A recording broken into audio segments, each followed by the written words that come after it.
বিসমিল্লাহির রহমানুর রহিম। আসসালামু আলাইকুম ওয়া রাহমাতুল্লাহি ওয়া বারাকাতুহু। ঈদের আনন্দ যেন পরিপূর্ণ হয় না সুস্বাদু খাবার ছাড়া। ঈদের দিনে আমরা সবাই চাই একটু স্পেশাল রান্না করতে, তাই আজ আমি নিয়ে এসেছি ঈদের একদম পারফেক্ট স্পেশাল মেনু।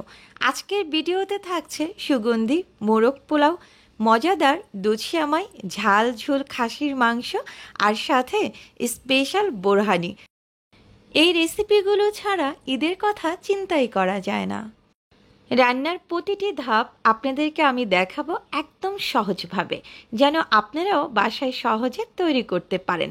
তো চলুন দেরি না করে শুরু করা যাক আজকের ঈদের স্পেশাল রেসিপিগুলো। ঈদকে ঘিরে মুখরোচক খাবার দাবারের আয়োজন কোনো কমতি থাকে না। প্রায় প্রতি বেলাতেই কম বেশি ভারী খাবার খাওয়া হয়। তবে যত ভারী খাবারই খান না কেন, বোরহানি ছাড়া কিন্তু চলেই না। বোরহানি হজমে সাহায্যকারী পানীয় বিশেষ। আবার প্রচণ্ড রোদ থেকে বাড়িতে ফিরে সারা দিনের ক্লান্তি দূর করা যায় এক গ্লাস বোরহানি খেলে। বোরহানি এমন একটা জিনিস, শুধু ঈদ না, যে কোনো অনুষ্ঠানে অতিথি আপ্যায়নে অথবা গরমের ক্লান্তি দূর করতে কিন্তু ঠান্ডা ঠান্ডা বোরহানির কোনো তুলনাই হয় না। বোরহানি কিন্তু আপনি তৈরি করে নর্মাল ফ্রিজে 7 থেকে 8 দিনের মতো রেখে খেতে পারবেন। তাই আজকের ঈদ আয়োজনে থাকছে শাহী বোরহানির রেসিপি। ঈদের দিন কিভাবে বাসায় সহজে তৈরি করবেন শাহী বোরহানি, চলুন তাহলে দেখে নেওয়া যাক। প্রথমেই আমি এখানে 1 আঁটি পুদিনা পাতা নিয়েছি। পুদিনা পাতাটা যখন বাজার থেকে কিনবেন তখন একটু দেখে ভালোভাবে কিনবেন যে পাতাগুলো তাজা আছে কিনা।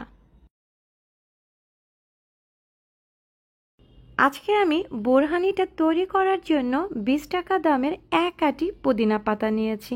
আর প্রত্যেকটা পুদিনা পাতা এবার আমি আঁটি থেকে ছাড়িয়ে নিচ্ছি। পুদিনা পাতার যে নরম ডাঁটাটা আছে সেটা শুদ্ধই কিন্তু নেওয়ার চেষ্টা করবেন। পুদিনা পাতাগুলো এবার আমি ভালোভাবে ধুয়ে পরিষ্কার করে নিয়ে এসেছি। এবার এখানে একটা ব্লেন্ডার নিয়েছি আর এখানে পুদিনা পাতাগুলো দিয়ে দিচ্ছি। যেহেতু আজকে আমি 2 কেজি টক দইয়ের বোরহানি তৈরি করব, যার কারণে কিন্তু এই 1 আঁটি পুদিনা পাতাই লাগবে। সাথে দিয়ে দিয়েছি 5টা কাঁচামরিচ। আর কাঁচামরিচটা কিন্তু আপনারা বুঝে শুনে দিবেন। যদি খুব বেশি ঝাল হয় সেক্ষেত্রে কিন্তু কমিয়ে দিতে পারেন, আবার যদি একটু ঝাল কম হয় সেক্ষেত্রে বাড়িয়ে দিতে পারেন। সাথে দিয়ে দিচ্ছি 3 টেবিল চামচ পরিমাণ সরিষা, আর আমি কিন্তু চামচটা উঁচু করে করে দিচ্ছি। আপনারা কেউ চাইলে এখানে সাদা সরিষাটাও ব্যবহার করতে পারেন। দিয়ে দিলাম 1 চা চামচ পরিমাণ আস্ত গোলমরিচ, আর দিয়ে দিলাম অল্প পরিমাণ পানি। আমি কিন্তু এখানে কালো গোলমরিচটা নিয়েছি, আপনারা কেউ চাইলে সাদা গোলমরিচটা দিয়েও কিন্তু বোরহানি তৈরি করতে পারবেন। এবার আমি ব্লেন্ডারটা মাত্র 1 মিনিটের মতো চালিয়ে নিয়েছি। দেখুন পুরোপুরি কিন্তু ব্লেন্ড হয়ে গেছে। সরিষাটা খুব ভালোভাবে মিশ হয়ে যাবে আপনি 1 মিনিটের মতো ব্লেন্ডারটা চালালেই। কারো কাছে যদি ব্লেন্ডার না থাকে সেক্ষেত্রে কিন্তু সরিষা এবং কাঁচামরিচটা শিলপাটাতে বেটেও নিতে পারেন। পুরোপুরি কিন্তু ব্লেন্ড হয়ে গেছে। এবার আমি আপনাদেরকে চামচের সাহায্যে উঠিয়ে দেখাচ্ছি যে কতটা মিশ হয়ে গেছে। এবার ব্লেন্ডারের জারটা এক সাইডে রেখে দিচ্ছি। আর একটা সিলভারের বড় হাঁড়ি নিয়েছি, আপনারা কেউ চাইলে বোলও নিতে পারেন। হাঁড়িটা নিলে খুব সুবিধা হয়, আর যেহেতু আমি একটু বেশি পরিমাণ বোরহানি তৈরি করছি যার কারণে একটা বড়সড় হাঁড়ি নিয়েছি। তবে আপনারা যদি কম পরিমাণে বোরহানি তৈরি করেন তাহলে কাচের বোলও নিতে পারেন। এখন আমি এখানে 2 কেজি টক দই দিয়ে দিলাম, আর এই টক দইটা কিন্তু আমি ঘরেই তৈরি করে নিয়েছি। কিভাবে টক দই খুব সহজে ঘরে তৈরি করতে হয় তার ভিডিও কিন্তু আমার চ্যানেলে দেওয়া আছে। আমি আপনাদের সুবিধার জন্য এই ভিডিও ডিসক্রিপশন বক্সে লিঙ্কটা দিয়ে দেব, আপনারা চাইলে দেখে নিতে পারেন। সাথে দিয়ে দিলাম পুদিনা পাতার মিশ্রণটা। এবার দিয়ে দিচ্ছি বিট লবণ 2 টেবিল চামচ পরিমাণ। বোরহানি তৈরি করার ক্ষেত্রে কিন্তু অবশ্যই বিট লবণটা অ্যাড করতে হবে। সাথে দিয়ে দিলাম 1 টেবিল চামচ পরিমাণ ভাজা জিরা গুঁড়া, 1 টেবিল চামচ পরিমাণ ধনিয়া গুঁড়া, সাথে দিয়ে দিচ্ছি চিনি। মিষ্টিটা কিন্তু বুঝে শুনে দিতে হবে। আমি এখানে 4 কাপ পরিমাণ চিনি অ্যাড করেছি। সাথে দিয়ে দিয়েছি পিঙ্ক সল্ট। আপনারা কেউ চাইলে কিন্তু সাধারণ যে লবণ খাই আমরা সেটাও অ্যাড করতে পারেন, কিন্তু আমি এখানে পিঙ্ক সল্টটা ব্যবহার করেছি। ব্যাস হয়ে গেল। অল্প কয়েকটা উপকরণ দিয়েই খুব সহজেই কিন্তু বোরহানি তৈরি করা যায়, আর বাবুর্চিদের চাইতেও অনেক বেশি সুস্বাদু হবে আপনারা যদি ঘরেই এই বোরহানিটা তৈরি করেন।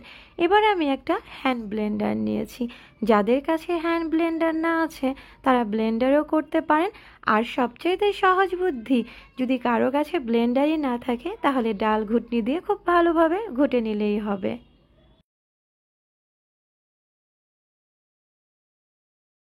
মোটামুটি আমি 2 মিনিটের মতো ব্লেন্ড করে নিচ্ছি।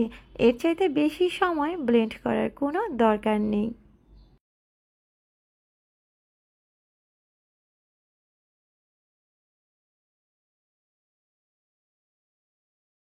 সবগুলো উপকরণ কিন্তু খুব ভালোভাবে মিক্স হয়ে গেছে, আর দইটাও কিন্তু ভালোভাবে ফেটানো হয়ে গেছে। এবার আমি ব্লেন্ডারটা তুলে নিচ্ছি।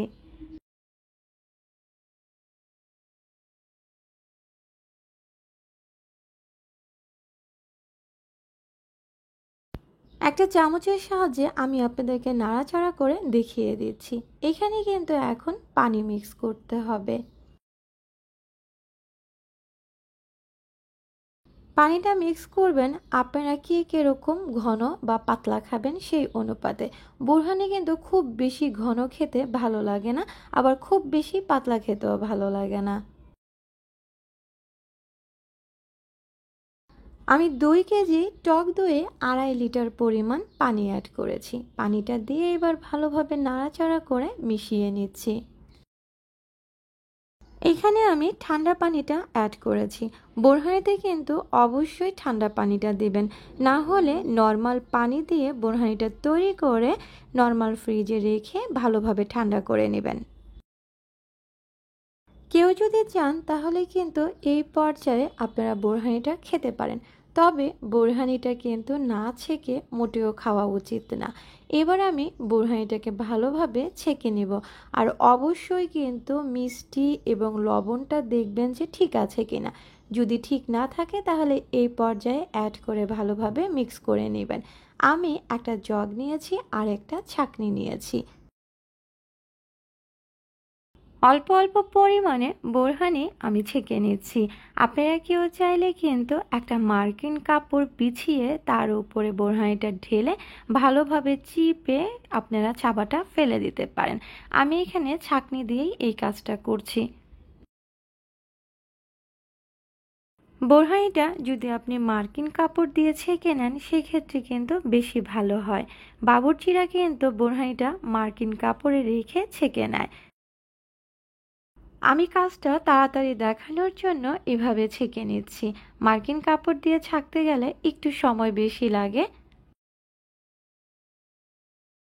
বোরহানিটা কিন্তু অবশ্যই ছেঁকে নিতে হবে, কারণ এই ছাবাগুলো শুদ্ধ কিন্তু বোরহানি খাওয়া যায় না। যদি আপনারা আমার মতো ছাঁকনি দিয়ে বোরহানি ছাঁকেন সেক্ষেত্রে কিন্তু মাথায় রাখতে হবে ছাঁকনিটা অনেক চিকন ছিদ্রযুক্ত হতে হবে, যাতে করে বোরহানিটা খুব ভালোভাবে ছাঁকা হয়ে যায়।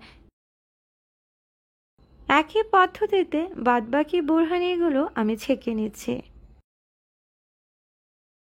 সম্পূর্ণ বোরহানিটাই কিন্তু ছাঁকা হয়ে গেছে। এবার পরিবেশনের পালা। আর পরিবেশনটা কিন্তু একেবারে যার যার ব্যক্তিগত ব্যাপার। বোরহানি পরিবেশনের সময় কিন্তু অবশ্যই বরফের টুকরো দিয়ে পরিবেশন করতে হবে। আমি প্রত্যেকটা জারে বরফের টুকরোগুলো দিয়ে দিচ্ছি আর ছেঁকে রাখা বোরহানিগুলো ঢেলে দিচ্ছি। আপনারা কিন্তু দেখেই বুঝতে পারছেন বোরহানিটা আমি কতটুকু পাতলা বা ঘন রেখেছি। এরকম বোরহানি আমার কাছে খেতে বেশি ভালো লাগে। এর চাইতে পাতলা বা এর চাইতে ঘন খেতে ভালো লাগে না। আর যদি কেউ মনে করেন এটা অনেক বেশি ঘন, সেক্ষেত্রে কিন্তু পরিমাণ মতো পানি অ্যাড করতে পারবেন। আর যদি বোরহানিতে পানির পরিমাণটা বাড়িয়ে দেন, সেখানে কিন্তু অবশ্যই চিনি, লবণ এবং মশলাটাও বাড়িয়ে দিতে হবে। উপর দিয়ে আমি পুদিনা পাতা দিয়ে সাজিয়ে দিয়েছি, এটা শুধুমাত্র দেখার সৌন্দর্যের জন্য। বোরহানিটা দেখতেই কিন্তু অসাধারণ লাগছে, আর খেতে তো এর চাইতে অনেক বেশি সুস্বাদু। ঘরেই তৈরি হয়ে গেল ঝটপট শাহী বোরহানি। আশা করি এই বোরহানির রেসিপিটা আপনাদের কাছে একটু হলেও ভালো লেগেছে ইনশাল্লাহ। যারা নাকি একেবারে বোরহানি তৈরি করতে পারেন না, তারা কিন্তু এই ভিডিওটা দেখে বাসায় ট্রাই করতে পারেন। 2 নম্বর রেসিপিতে থাকছে মজাদার মোরগ পোলাও।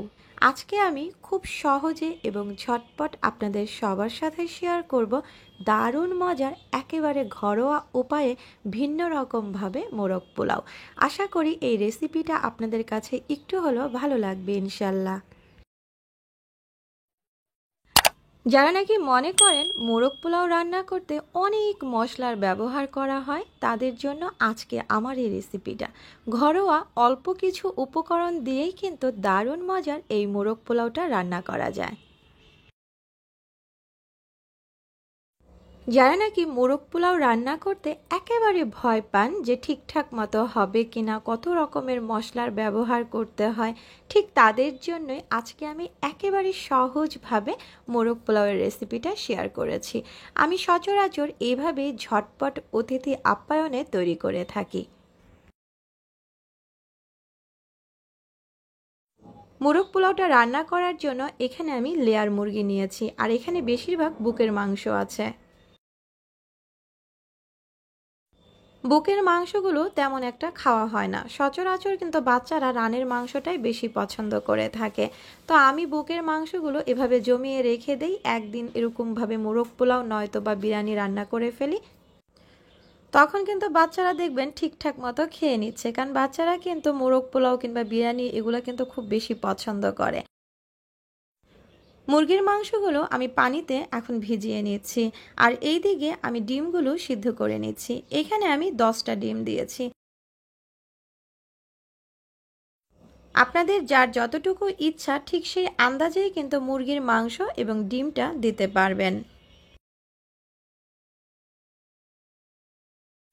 ডিমগুলো সিদ্ধ হতে হতে এইদিকে মুরগির মাংসগুলো আমি ভালোভাবে ধুয়ে পরিষ্কার করে নিয়েছি।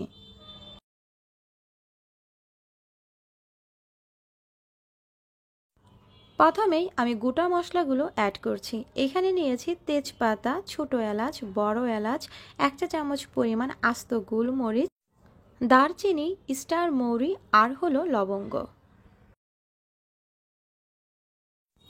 যেহেতু মোরগ পোলাও, আর মোরগ পোলাওতে কিন্তু খুব বেশি ঝাল হলে খেতে ভালো লাগবে না, আবার একেবারে ঝাল না হলেও কিন্তু খেতে ভালো লাগবে না। আমি এখানে 1 টেবিল চামচ পরিমাণ লাল মরিচের গুঁড়া আর স্বাদ মতো লবণ দিয়ে দিলাম। 1 চা চামচ পরিমাণ ধনিয়া গুঁড়া, 1 চা চামচ পরিমাণ ভাজা জিরা গুঁড়া, 1 চা চামচ পরিমাণ শাহি গরম মশলা গুঁড়া। আর শাহি গরম মশলা গুঁড়ার রেসিপি কিন্তু আমার চ্যানেলে দেয়া আছে, আমি এই ভিডিও ডিসক্রিপশন বক্সে লিঙ্কটা দিয়ে দিব, আপনারা চাইলে দেখে নিতে পারেন। আর আস্ত কাঁচামরিচ দিয়ে দিয়েছি প্রায় 10 থেকে 12টা, 2 টেবিল চামচ পরিমাণ আদা বাটা, 2.5 টেবিল চামচ পরিমাণ রসুন বাটা, সাথে দিয়ে দিচ্ছি 1 কাপ পরিমাণ পেঁয়াজের বেরেস্তা। অবশ্যই কিন্তু এই রেসিপিতে পেঁয়াজের বেরেস্তাটাই ব্যবহার করবেন। হাফ কাপ পরিমাণ টক দই। এই টক দইটা কিন্তু আমি ঘরেই তৈরি করে নিয়েছি। আপনাদের হাতে যদি সময় না থাকে সেক্ষেত্রে আপনারা গুঁড়া দুধের ভিতরে ভিনেগার নয়তোবা লেবুর রস দিয়ে দিলেই কিন্তু টক দই তৈরি হয়ে যাবে। আর সাথে দিয়ে দিয়েছি 2 টেবিল চামচ পরিমাণ টমেটো সস। অবশ্যই কিন্তু টমেটো সস দিবেন। হাফ চা চামচ পরিমাণ জয়ফল আর জয়ত্রী গুঁড়া এখানে দিয়ে দিলাম। প্রিয় দর্শক, আপনারা যদি কেউ চান তাহলে কিন্তু জয়ফল আর জয়ত্রীটা বেটেও নিতে পারেন। আমি সব সময় এরকম গুঁড়া করে একটা জারের ভিতরে ভরে রেখে দেই। আর দিয়ে দিলাম 1 টেবিল চামচ পরিমাণ কেওড়া জল। সয়াবিন তেল দিয়ে দিলাম হাফ কাপ পরিমাণ। এবার আমি হাত দিয়ে খুব ভালোভাবে মাখিয়ে নিচ্ছি। মাংসটা কিন্তু মাখিয়ে ভালোভাবে রেস্টে রেখে দিতে হবে 1 থেকে 2 ঘন্টার মতো। কিন্তু আমার হাতে অতটা সময় নেই, যার কারণে আমি মাখিয়ে সাথে সাথেই রান্না করে নিচ্ছি। চুলাতে আমি একটা কড়াই বসিয়েছি আর এখানে মাংসটা দিয়ে দিলাম। আপনারা সরাসরি কিন্তু কড়াইয়ের ভিতরেও মাংসটা মেখে নিতে পারেন। আমি এবার বুলেট থেকে তেল মশলাটা ভালোভাবে কেচে দিয়ে দিচ্ছি।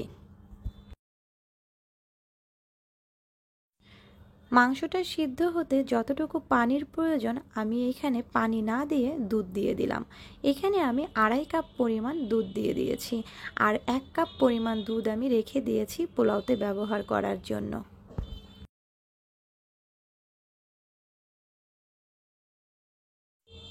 যদি আপনারা কেউ দুধের পরিবর্তে পানি ব্যবহার করতে চান সেটাও করতে পারবেন, কোনো সমস্যা নেই।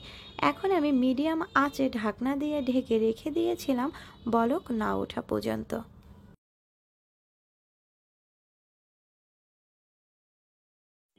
বলকটা চলে আসার পরে এবার আমি আলতো আলতো করে নাড়াচাড়া করে দিচ্ছি। যদি কারো কাছে মনে হয় এই পানিতে মাংসটা ভালোভাবে সিদ্ধ হবে না, সেক্ষেত্রে কিন্তু আপনারা পানি কিংবা দুধের পরিমাণ বাড়িয়ে দিতে পারেন।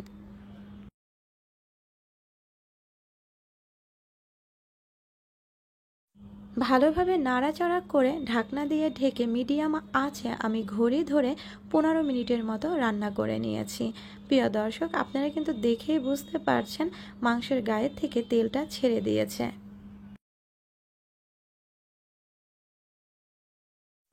ঢাকনা দিয়ে কিন্তু রেখে দিবেন না, তাহলে কিন্তু নিচে লেগে যাবে। ঢাকনাটা তুলে কিন্তু বারবার নাড়াচাড়া করতে হবে। এখন আমি আপনাদেরকে দেখিয়ে দিচ্ছি, যখন নাকি ঠিক এই অবস্থায় চলে আসবে, মানে তেলটা পুরোপুরি উঠে যাবে, ঝুল তেমন একটা থাকবে না, ঠিক এই অবস্থাতে আমি এখানে অ্যাড করে দিয়েছি 1 চা চামচ পরিমাণ চিনি। আর চিনি দিলেই কিন্তু খাবারের স্বাদটা দ্বিগুণ হয়ে যায়। অবশ্যই কিন্তু মোরগ পোলাওয়ে চিনি ব্যবহার করবেন। চিনিটা দিয়ে আমি আলতো আলতো করে নাড়াচাড়া করে 1 মিনিটের মতো রান্না করে নিয়েছি। এবার আমি কড়াইটা ধরে চুলা থেকে নামিয়ে নিচ্ছি। সম্পূর্ণ মাংসটাই কিন্তু রান্না হয়ে গেছে। মোরগ পোলাও রান্না করার ক্ষেত্রে কিন্তু হাঁড়িটা একটু বড়সড় নিতে হবে। আমি একটা বড় হাঁড়ি বসিয়েছি আর এখানে 1.5 কাপ পরিমাণ সয়াবিন তেল দিয়ে দিলাম আর হাফ কাপ পরিমাণ ঘি দিয়ে দিলাম। কেউ যদি ঘি খেতে পছন্দ না করেন সেক্ষেত্রে এড়িয়ে যেতে পারেন। এবার আমি ঘি আর তেলটা গরম হয়ে যাওয়ার পরে এখানে অ্যাড করে দিচ্ছি 1 কাপ পরিমাণ পেঁয়াজ কুচি। পেঁয়াজের সাথে অ্যাড করে দিলাম এলাচ, দারচিনি আর হলো তেজপাতা।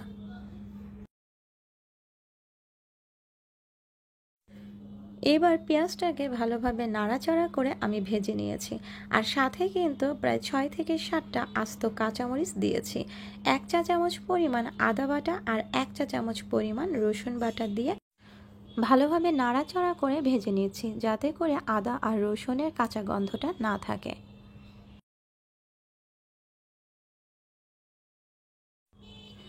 এবার দিয়ে দিয়েছি স্বাদ মতো লবণ, আর লবণটা কিন্তু বুঝে নেবেন। 1 থেকে 2 মিনিটের মতো কিন্তু আদা রসুনটা ভেজে নিলেই হবে। এখন আমি নাড়াচাড়া করে এখানে আগে থেকে ধুয়ে পরিষ্কার করে রাখা পোলাওয়ের চালটা অ্যাড করে দিলাম। এখানে আমি 1.5 কেজি পোলাওয়ের চাল নিয়েছি। সব সময় কিন্তু পোলাও, খিচুড়ি, বিরিয়ানি, মোরগ পোলাও যেটাই রান্না করেন না কেন, অবশ্যই চেষ্টা করবেন পোলাওয়ের চালটা 1 থেকে 2 মিনিটের মতো ভালোভাবে ভেজে নিতে। এতে করে কিন্তু পোলাওটা অনেক বেশি ঝরঝরা হয়। চালটা যখন ভাজা হয়ে যাবে ঠিক তখন এখানে অ্যাড করে দিতে হবে 1 চা চামচ পরিমাণ গোলমরিচের গুঁড়া। এখানে আপনি সাদা কিংবা কালো যে কোনো একটা দিলেই হবে। আর দিয়ে দিচ্ছি 1 ফালি লেবুর রস। 1 ফালি বলতে আপনি এখানে 1 টেবিল চামচ পরিমাণ লেবুর রস অ্যাড করবেন। লেবুর রসটা দিয়ে আমি আবারও নাড়াচাড়া করে মিক্স করে দিচ্ছি। ভাজা হয়ে যাওয়ার পরে এখানে অ্যাড করে দিচ্ছি যে দুধটা আমি রেখে দিয়েছিলাম, সাথে দিয়ে দিচ্ছি পরিমাণ মতো পানি। আপনারা কেউ চাইলে কিন্তু এখানে ঠান্ডা পানি অথবা গরম পানি যার যেটা ইচ্ছা সেটাই ব্যবহার করতে পারেন, তবে আমি এখানে ফুটন্ত গরম পানিটা অ্যাড করেছি। আপনারা যখন চালের ভিতরে পানি দিবেন তখন কিন্তু অবশ্যই মেপে দিবেন। যদি 1 কাপ চাল দেন সেক্ষেত্রে 2 কাপ পরিমাণ পানি দিবেন। পানিটা যদি মেপে দেন সেক্ষেত্রে কিন্তু পোলাওটা নরম হয়ে যাওয়ার কোনো সম্ভাবনাই থাকে না। আমি কিন্তু ঢাকনা দিয়ে ঢেকে রেখে দিয়েছিলাম পানিটা না শুষে যাওয়া পর্যন্ত। এবার নাড়াচাড়া করে মিক্স করে দিচ্ছি। মিক্স করে এখন আমি যে মাংসটা রেখে দিয়েছিলাম রান্না করে সম্পূর্ণ মাংসটা উপরে ঢেলে দিয়ে দিলাম, তবে অবশ্যই কিন্তু তেল মশলাটা দিয়ে দিবেন। আর দিয়ে দিয়েছি 1/2 কাপ পরিমাণ পেঁয়াজের বেরেস্তা। উপর দিয়ে ছড়িয়ে দিচ্ছি প্রায় 8 থেকে 9টা আস্ত কাঁচামরিচ। এতে করে কিন্তু খুব সুন্দর একটা ফ্লেভার আসবে কাঁচামরিচের। দিয়ে দিচ্ছি 1 টেবিল চামচ পরিমাণে কেওড়া জল। কেউ চাইলে কিন্তু এখানে গোলাপ জলটাও ব্যবহার করতে পারেন। কোনো রকম নাড়াচাড়া না করে আমি ঘড়ি ধরে 15 মিনিটের মতো দমে বসিয়ে রেখে দিয়েছিলাম। এবার ঢাকনাটা তুলে আপনাদেরকে নাড়াচাড়া করে দেখিয়ে দিচ্ছি পোলাওটা কতটা ঝরঝরা হয়েছে, সেটা আসলে আপনারা দেখেই বুঝতে পারছেন। পোলাও, বিরিয়ানি, খিচুড়ি নয়তোবা মোরগ পোলাও যেটাই রান্না করি না কেন, যদি ভাতটা অনেক নরম হয়ে যায় তাহলে কিন্তু খেতেও ভালো লাগে না আর দেখতেও ভালো লাগে না। আশা করি প্রিয় দর্শক আপনারা যারা মোরগ পোলাও রান্না করতে অনেক বেশি ভয় পান তারা অবশ্যই এই রেসিপিটা ফলো করবেন। সচরাচর আমি অতিথি আপ্যায়নে এভাবে বাসায় মোরগ পোলাও রান্না করে থাকি। নাড়াচাড়া করে আমি কিন্তু ঢাকনা দিয়ে বসিয়ে রাখলাম। এইবার একটা ফ্রাই প্যানে 1/2 কাপ পরিমাণ সয়াবিন তেল, 1 চা চামচ পরিমাণ হলুদের গুঁড়া, 1 চা চামচ পরিমাণ লাল মরিচের গুঁড়া আর স্বাদ মতো লবণ দিয়ে দিলাম। আমরা যখন মোরগ পোলাও রান্না করি তখন কিন্তু ডিমটা পোলাওয়ের ভিতরে দিয়ে দিই, কিন্তু আজকে আমি এইভাবে ডিমটা রাখছি। আর এভাবেও কিন্তু খেতে অনেক মজা। যারা কখনো খাননি তারা অবশ্যই এভাবেও খেয়ে দেখবেন। ডিমটা দিয়ে এখন আমি নাড়াচাড়া করে ভেজে নিয়েছি একটু লাল লাল করে। মোরগ পোলাওয়ের ভিতরে যখন আমরা ডিমটা দিয়ে দেই আর সেই ডিমটা কিন্তু অনেক সময় দেখা যায় উঠাতে গেলে ভেঙে যায়, তো এইভাবে যদি আপনারা দিয়ে দেন সেক্ষেত্রে কিন্তু ভেঙে যাওয়ার কোনো সম্ভাবনা থাকে না।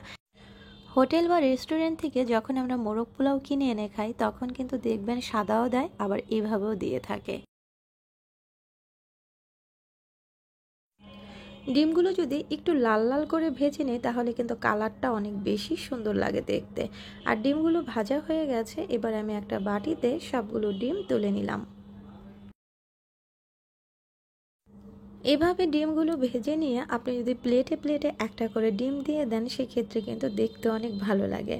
প্রিয় দর্শক আমি এবার মোরগ পোলাওয়ের ঢাকনাটা আপনাদেরকে তুলে দেখাচ্ছি যে পোলাওটা কতটা ঝরঝরা হয়েছে।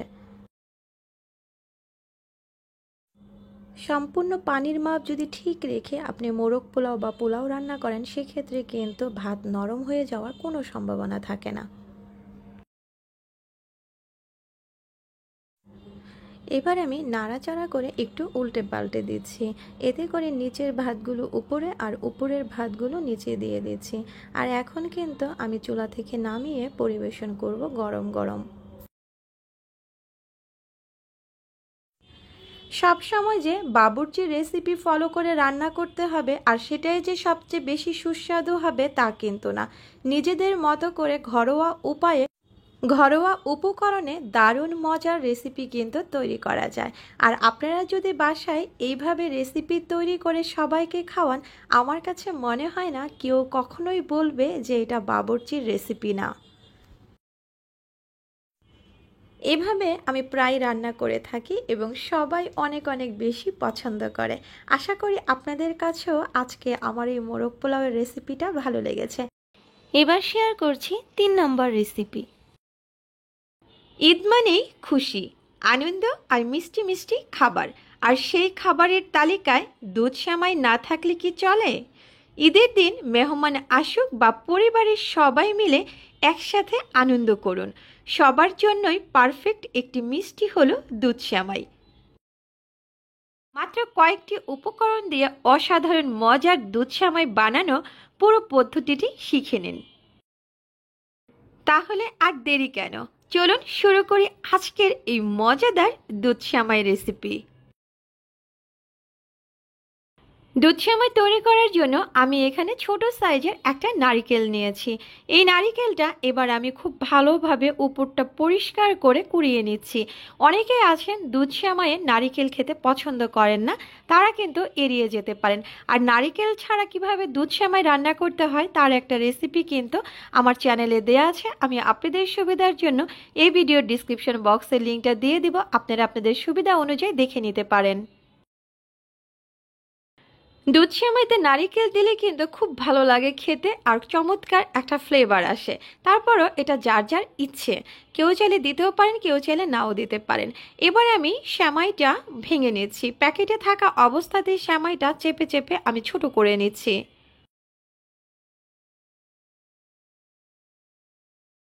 যদি প্যাকেটে থাকা অবস্থাতে সেমাইগুলো ছোট ছোট টুকরো করে নেন, সেক্ষেত্রে কিন্তু অনেক বেশি সুবিধা। আর যদি প্যাকেট থেকে বের করে আপনি সেমাইগুলো টুকরো করতে যান, তাহলে কিন্তু চারপাশ ছিটে ভরে যাবে।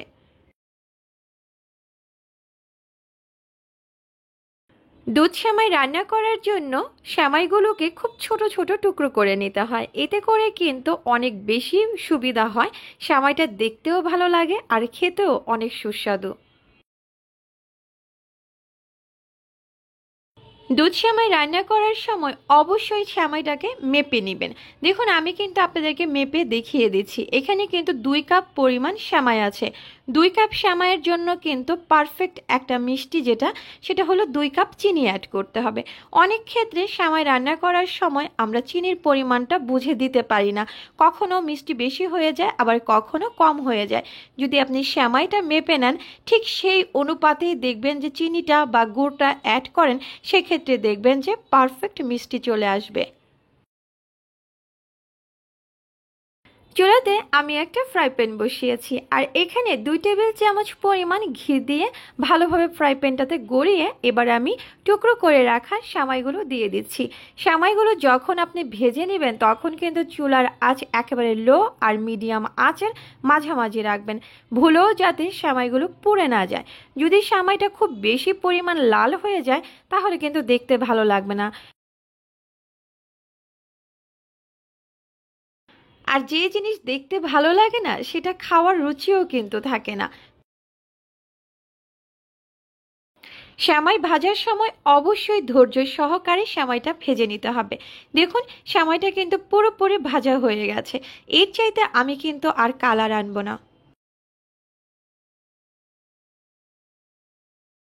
আমি আপনাদেরকে তুলে দেখিয়ে দিচ্ছি যে সেমাইটা কতটা পারফেক্টভাবে ভাজা হয়েছে। এর চাইতে বেশি পরিমাণ কিন্তু ভাজতে যাবেন না। সেমাইটা ভাজার সময় চুলার কাছে দাঁড়িয়ে থেকে অনবরত কিন্তু নাড়াচাড়া করে ভেজে নিতে হবে। ভুলেও কিন্তু সেমাইটা চুলার উপরে বসিয়ে অন্য কাজে চলে যাবেন না, তাহলে কিন্তু সেমাই পুরোপুরি পুড়ে যাবে। এবার আমি একটা সসপ্যান বসিয়েছি আর এখানে দিয়ে দিলাম দুধ। এখানে আমি গরুর দুধ নিয়েছি 2 লিটার। সাথে অ্যাড করে দিয়েছি ½ কাপ পরিমাণ গুঁড়া দুধ। আমি যে কোনো মিষ্টি খাবারে গুঁড়া দুধটা অ্যাড করে থাকি, এতে করে স্বাদটা দ্বিগুণ পরিমাণ পাওয়া যায়। কারো হাতের কাছে যদি গুঁড়া দুধটা না থাকে, তাহলে এড়িয়ে যেতে পারেন। গুঁড়া দুধটা দেওয়ার কারণে কিন্তু দুধটা খুব তাড়াতাড়ি ঘন হয়ে যাবে। আর যদি গুঁড়া দুধ না দেন, তাহলে দুধটাকে জাল করে ঘন করে নিতে হবে। সম্পূর্ণ বরফটা গলে গিয়ে দুধটা কিন্তু বলক চলে এসেছে। এখন আমি এখানে দিয়ে দিলাম তেজপাতা, দারচিনি আর এলাচ।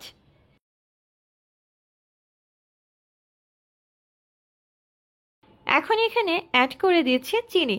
আগেই কিন্তু বলেছিলাম 2 কাপ সেমাইয়ের সাথে 2 কাপ চিনি দিতে হবে, এতে করে মিষ্টিটা কিন্তু একেবারে পারফেক্ট পাবেন। আমি এখানে 2 কাপ চিনি অ্যাড করে ভালোভাবে নাড়াচাড়া করে প্রায় 10 থেকে 12 মিনিটের মতো দুধটাকে জাল করে নিয়েছি, কারণ চিনি অ্যাড করার পরে কিন্তু দুধে পানি ছেড়ে দেবে। এখন এখানে অ্যাড করে দিচ্ছি আগে থেকে ভেজে রাখা সেমাইগুলো।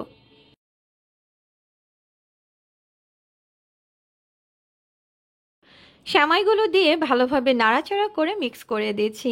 এখানে যদি আপনি 1 কাপ পরিমাণ সেমাই রান্না করেন তাহলে কিন্তু 1 লিটার দুধ লাগবে আর 1 কাপ চিনি লাগবে।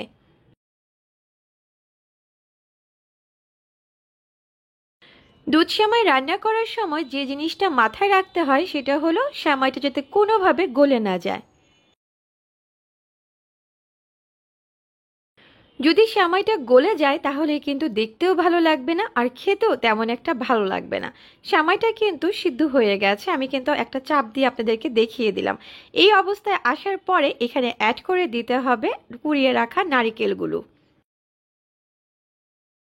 অনেকে দুধ সেমাই রান্না করার সময় ফ্রোজেন নারিকেলটা ব্যবহার করে থাকেন। সেই নারিকেল কুড়ানোটা দিয়ে কিন্তু এরকম পারফেক্ট স্বাদ কখনোই আসবে না। সেমাই রান্না করার সময় সব সময় চেষ্টা করবেন ফ্রেশ নারিকেল কোড়ানো দেওয়ার জন্য। দেখুন নারিকেল কোড়ানোটা দিয়ে কিন্তু আমি 6 থেকে 7 মিনিটের মতো রান্না করে নিয়েছি। আমি ঠিক যতটা ঘন খেতে চাচ্ছি সেমাইটা সেই পর্যায়ে কিন্তু চলে এসেছে। এখন আমি চুলাটা বন্ধ করে সেমাইটাকে গরম থাকা অবস্থাতেই একটা সার্ভিং ডিশে বেড়ে নিব। এর চাইতে বেশি পরিমাণ কিন্তু ঘন করা যাবে না, তাহলে কিন্তু থকথকে হয়ে যাবে। আর দুধ সেমাই যদি থকথকে হয়ে যায় তাহলে কিন্তু খেতেও ভালো লাগবে না, দেখতেও ভালো লাগবে না। দুধ সেমাইটা সব সময় খেতে হয় খুব বেশি পাতলাও না, আবার খুব বেশি ঘনও না, মিডিয়াম থাকতে হবে। আর মিডিয়ামটাই কিন্তু সবচেয়ে বেশি সুস্বাদু। দুধ সেমাইয়ে কিন্তু অবশ্যই 1 চিমটি পরিমাণ লবণ অ্যাড করতে হবে, যেটা আমি সব সময় করে থাকি। আমি কিন্তু লবণটা দিয়েছি, সেটা কিন্তু আমার বলতে মিসিং হয়ে গেছে, এখন আমি বলে দিলাম। আমি কিন্তু লবণ দিয়েছিলাম।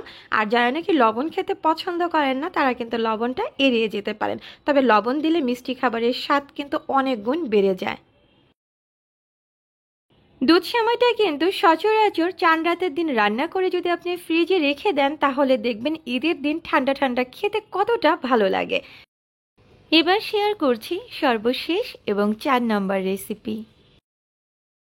তাই আজ আমি আপনাদের জন্য নিয়ে এসেছি ঈদ স্পেশাল খাসির মাংসের ঝাল ঝোল রেসিপি। অতিথি আপ্যায়নে যে কোনো অনুষ্ঠানে সেহেরি বা ঈদের দিন স্পেশাল এই খাবার হিসেবে এই মাংসের ঝোল দারুণ জমে যাবে। যারা খাসির মাংসের গন্ধ পছন্দ করেন না তারাও এই রেসিপিটি নিশ্চিন্তে খেতে পারবেন, কারণ এতে বিশেষ কিছু উপায় ব্যবহার করা হয়েছে যা মাংসের গন্ধ দূর করে এবং স্বাদকে আরও মজাদার করে তোলে। ভিডিওর ধাপে ধাপে আমি বলে দিয়েছি কিভাবে খাসির মাংসের গন্ধ দূর করা যাবে সেই পদ্ধতি। সহজ উপায়ে ঘরোয়া রান্নায় রেস্টুরেন্টের মতো অসাধারণ স্বাদ পেতে চাইলে পুরো ভিডিওটা অবশ্যই দেখুন। তাহলে চলুন ঈদের আনন্দ বাড়িয়ে দিতে শুরু করা যাক আজকে আমার এই স্পেশাল রেসিপি।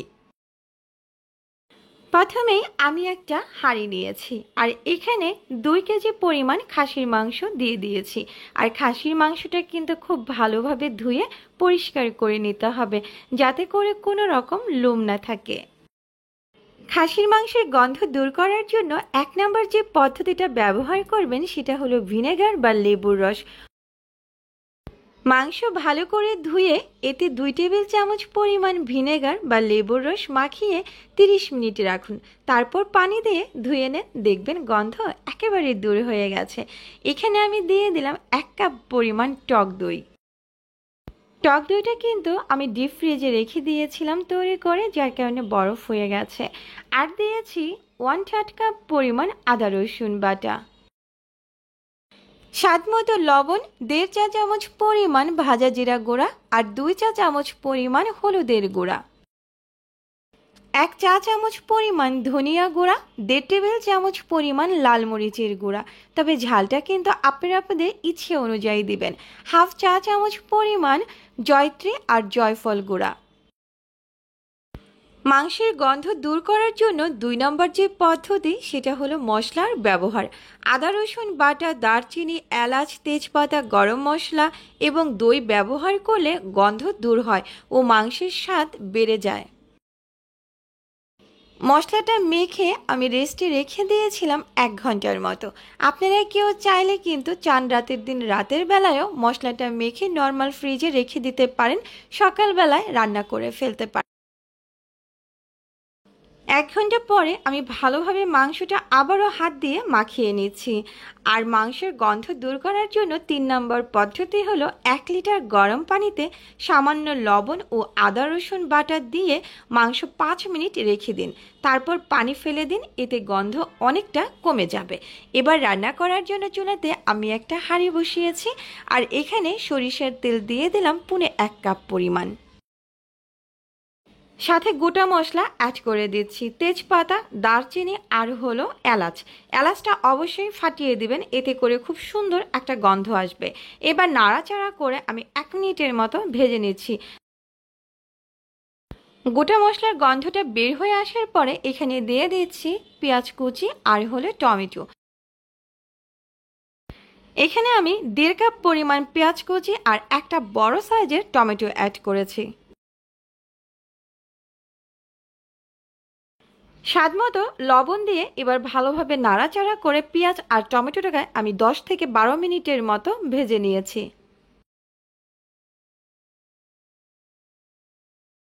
পেঁয়াজ আর টমেটো খুব ভালোভাবে গলে যাওয়ার পরেই কিন্তু এখানে মাংসটা অ্যাড করতে হবে। এখন এখানে আগে থেকে মশলা মাখিয়ে রাখা মাংসগুলো দিয়ে দিচ্ছি। মাংস থেকে গন্ধ দূর করার 4 নম্বর পদ্ধতি, আর সেটা হলো সঠিকভাবে কষানো। মাংস ভালোভাবে কষিয়ে নিলে এবং ধীরে ধীরে রান্না করলে গন্ধ কমে যাবে অনেকাংশে। এই রেসিপিতে আমি যতগুলো টিপসের কথা বলেছি এবং সবগুলো সঠিকভাবে অনুসরণ করে যদি আপনারা মাংস রান্না করেন তাহলে কিন্তু গন্ধ থাকবে না, বরঞ্চ সুগন্ধি ও মজাদার একটা স্বাদ পাবেন। যারা খাসির মাংস পছন্দ করেন না তারাও মজা করে খেতে পারবেন অনায়াসে। মাংসটা দিয়ে ভালোভাবে নাড়াচাড়া করে আমি কিন্তু ঢাকনা দিয়ে ঢেকে রেখে দিয়েছিলাম প্রায় 10 থেকে 12 মিনিটের মতো। অনেকটা পানি কিন্তু উঠে গেছে।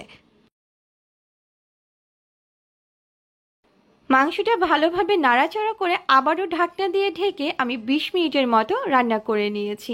এখন কিন্তু মাংসের গায়ের থেকে তেলটা ছেড়ে দিয়েছে। আর দিয়ে দিলাম আস্ত কাঁচামরিচ প্রায় 10 থেকে 12টার মতো, সাথে অ্যাড করে দিলাম 1.5 কাপের মতো পানি। আমি যে হাঁড়িতে মাংসটা মাখিয়েছিলাম সেই হাঁড়িটা ধুয়ে পানিটা অ্যাড করে দিয়েছি, কারণ হাঁড়িতে কিন্তু অনেকটা মশলা লেগে আছে। আর আমি যেহেতু অনেক বেশি পরিমাণ ঝোল রাখবো না, যার কারণে এতটুকু পানি যথেষ্ট।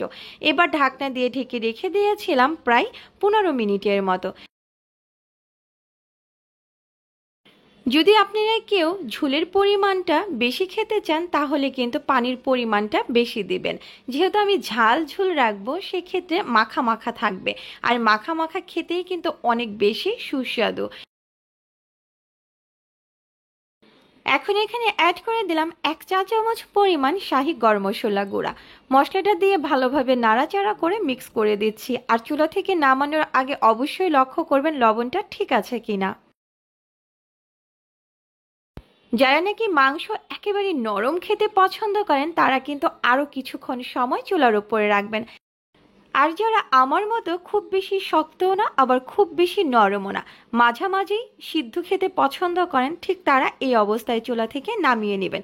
আমার কাছে এরকম মাংস অনেক বেশি সুস্বাদু লাগে খেতে। দেখুন তেলটা কিন্তু উপরে উঠে আসছে, আমি কিন্তু চুলাটা বন্ধ করে দিয়েছি। খাসির মাংস গরম গরম থাকা অবস্থায় সাদা ভাত, পোলাও, খিচুড়ি, বিরিয়ানি, তেহারি অথবা কাচ্চি, নয়তোবা রুটি, পরোটা অথবা লুচির সাথে অসাধারণ লাগে খেতে। আর আজকে আমি সাদা ভাতের সাথে পরিবেশন করে আপনাদেরকে দেখিয়ে দিলাম। ঈদের দিন আমরা অনেক রকমের আইটেম রান্না করে থাকি, কিন্তু খাসির মাংস না থাকলে মনেই হয় না ঈদ ঈদ। খাসির মাংসের সাথে আমি আরও কয়েকটা পদ দিয়ে প্লেটটাকে খুব ভালোভাবে সুন্দর করে সাজিয়ে গুছিয়ে নিয়েছি। যারা নাকি অনেক বেশি খাসির মাংস পছন্দ করে থাকেন তাদের জন্য কিন্তু এই রেসিপিটা একেবারে পারফেক্ট। যারা কখনো এই রেসিপিটা ট্রাই করেননি আমি তাদের কাছে অনুরোধ করব এবারের ঈদে একবার হলো ট্রাই করে দেখুন। একবার খেলে গ্যারান্টি সহকারে বলছি বারবার খেতে চাইবেন, এতটা মজার এই রেসিপিটা। আজকে তাহলে আর কোনো কথা নয়, আবার দেখা হবে সামনে যে কোনো আরেকটা নতুন রেসিপি নিয়ে। সেই পর্যন্ত আপনারা সবাই অনেক ভালো থাকেন, সুস্থ থাকেন, আপনাদের ঈদ অনেক ভালো কাটুক সেই প্রত্যাশায় আজকের মতো বিদায় নিচ্ছি। আল্লাহ হাফেজ।